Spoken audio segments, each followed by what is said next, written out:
आप सभी को जय मसीह की। प्रभु आप सभी को बहुत आशीष दे कि आप परमेश्वर के वचन को सुनते हैं और मानने की कोशिश करते हैं और उस पर चलने की पूरी इच्छा रखते हैं और कोशिश करते हैं। प्रभु का अनुग्रह आप पर बहुत आयत से हो। और इसी के साथ साथ हम ये आशा भी रखते हैं कि जो वचन जो रिकॉर्डिंग्स आप लोगों के लिए की जाती है, आप इसको सुनने की पूरी कोशिश करते हैं, क्योंकि इसमें आत्मिक उन्नति है आपकी, और इसमें आप ही का फ़ायदा है, और इसमें आप ही की आत्मा का विकास होगा।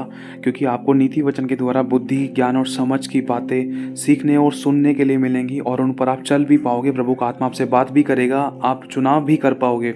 और इसी के साथ साथ जिन लोगों के पास समय ज़्यादा नहीं होता, जो बिजनेसमैन है, वो फ़ोन में भी पढ़ने की पूरी कोशिश करें 10 से 15 मिनट।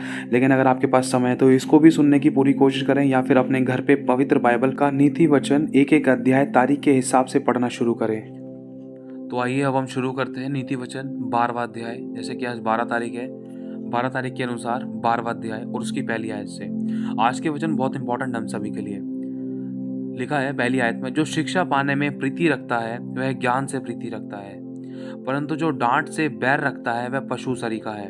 मतलब जब प्रभु के दास दासी, प्रभु के लोग जब वो परमेश्वर के विश्वासियों को डांटते हैं, अगर कहीं गलत चाल चलते हुए अगर पकड़े जाते हैं, तो अगर डांटा जाता है, अगर वो डांट से प्रेम रखते हैं ना, तो वो एक अच्छे विश्वासी हैं। लेकिन अगर वो डांट से बैर रख रहे हैं तो वो पशु सरीखे हैं। जैसे कि मेरे को मेरे हमारे अगुओं ने डांटा कि शैंकी आपने चोरी की है, और आपको बिल्कुल बिल्कुल चोरी नहीं करनी चाहिए, नहीं तो आपकी पिटाई होगी या तो आपको चर्च से निकाल दिया जाएगा।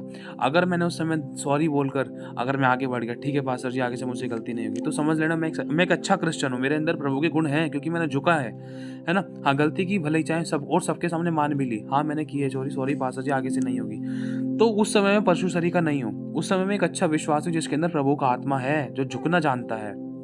लेकिन अगर मैं डांट से प्रीति नहीं रख रहा हूँ, अगर मैं डांट से बैर कर रहा हूँ और शिक्षा पाने में बिल्कुल प्रीति नहीं रख रहा हूँ, और ज्ञान मैंने प्राप्त अच्छे से किया ही नहीं है, यहाँ तक कि मैंने प्रभु के अगुओं की बात भी नहीं मान रहा हूँ, तो पशु सरीखे वाली बात है। लिखा है, भले मनुष्य से तो यहोवा प्रसन्न होता है, परंतु बुरी युक्ति करने वाले को वह दोषी ठहराता है।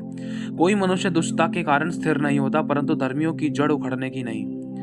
भली स्त्री अपने पति का मुकुट है, परंतु जो लज्जा के काम करती है वह मानो उसकी हड्डियों के सड़ने का कारण होती है।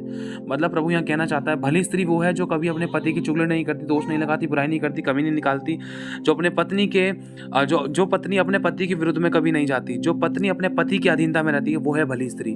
लेकिन जो स्त्री अपने पति की चुगलियां करती, दोष लगाती, बुराइयां करती, कमियां निकालती है, पति को गलत गलत श्राप देती है, या पति की निंदा करती है, या पति के बारे में पति की निंदा किसी दूसरे व्यक्ति से करती है, चाहे अपने सास से करे चाहे अपने मायके वालों से करे, तो लिखा है, परंतु जो लज्जा का कारण होती है ना अपने पति के, वह उस मानो उसकी हड्डियों के सड़ने का कारण होती है।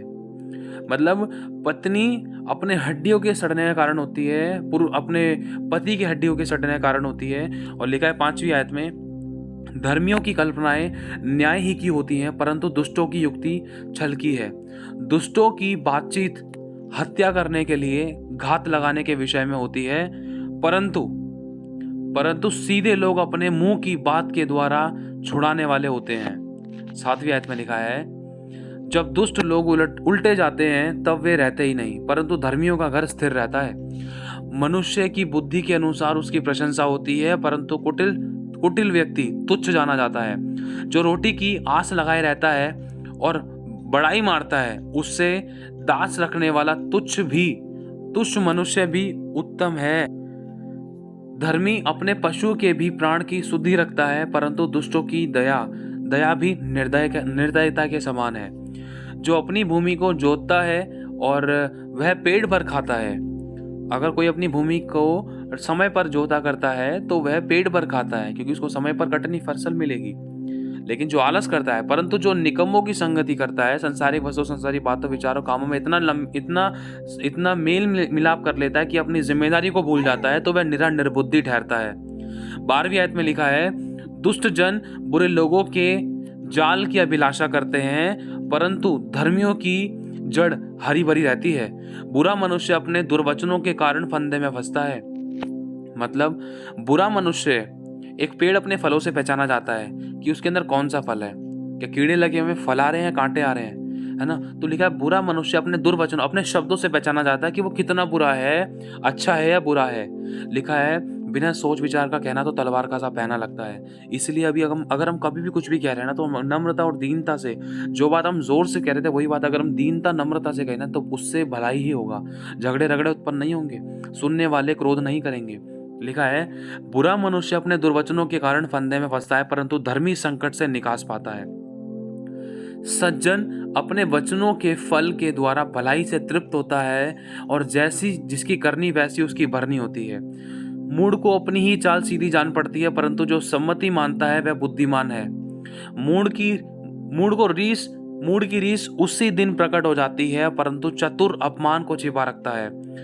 जो सच बोलता है वह धर्म प्रकट करता है। धर्म मतलब पवित्रता के कामों को प्रकट करता है, परंतु जो झूठा साक्षी है, जो झूठ बोला करता है, जो झूठी गवाही देता है, वह छल को प्रकट करता है। ऐसे भी लोग हैं जिनका बिना सोच विचार का बोलना तलवार की नाई चुभता है, परंतु बुद्धिमान के बोलने से लोग चंगे होते हैं।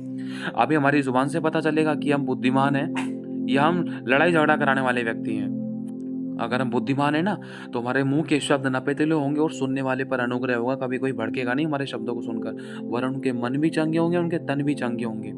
लेकिन अगर हम बिना सोच विचार के बोल रहे हैं ना, तो इससे हमें पता चल जाएगा। अगर आज हम ऐसे हैं कि हमारे शब्दों से किसी का दिल दुखता है, किसी की छाती पर तलवारें चलती हैं, किसी की आंखों में आंसू आते हैं, तो मेरे भाई और बहनों, वो तलवार का सा पैना लगता है, तलवार का सा चुभता है। आज हमें बदलने की जरूरत है। और लिखा है, सच्चाई सदा बनी रहेगी, परंतु झूठ पल ही भर का होता है। बुरी युक्ति करने वाले के मन में छल रहता है, परंतु मेल की युक्ति करने वालों को आनंद होता है। धर्मी को हानि नहीं होती, परंतु दुष्ट लोग सारी विपत्ति में डूब जाते हैं। दुष्टों से यहोवा को घृणा आती है, परंतु जो विश्वास से काम करता है उनसे वह प्रसन्न होता है। चतुर मनुष्य ज्ञान को प्रकट नहीं करता, परंतु मूढ़ अपने मन की मूढ़ता ऊंचे शब्द से प्रचार करता है। कामकाजी लोग प्रभुता करते हैं, परंतु आलसी बेगार में पकड़े जाते हैं। उदास मन दब जाता है, परंतु भली बात से वह आनंदित होता है। धर्मी अपने पड़ोसी की अगुवाई करता है, परंतु दुष्ट लोग अपनी ही चाल के कारण भटक जाते हैं। आलसी अहेर का पीछा नहीं करता, परंतु कामकाजी को अनमोल वस्तु मिलती है। मतलब प्रभु कह रहा है, जो आलसी लोग हैं, जो आलसी अपनी जिम्मेदारी को, अपनी कटनी का ध्यान नहीं दे रहे हैं, तो उनको कुछ नहीं मिलता है। उनको कुछ नहीं मिलता है। जो आप मतलब अपनी जिम्मेदारी नहीं निभा रहे हैं, जो अपनी फसल का ध्यान नहीं रख रहे हैं, जो अपनी रोजी रोटी का ध्यान नहीं रख रहे हैं, उनको कुछ नहीं मिलता है, वो कंगाल रहते हैं। परंतु जो अपने रोजी रोटी का, अपने काम काज का, अपने खेतों का, अपने बिजनेस का ध्यान रख रहे हैं, तो उनको अनमोल वस्तु मिलती है। लिखा है 28वीं आयत में, धर्मी की बाट में जीवन मिलता है और उसके पथ में मृत्यु का पता भी नहीं होता।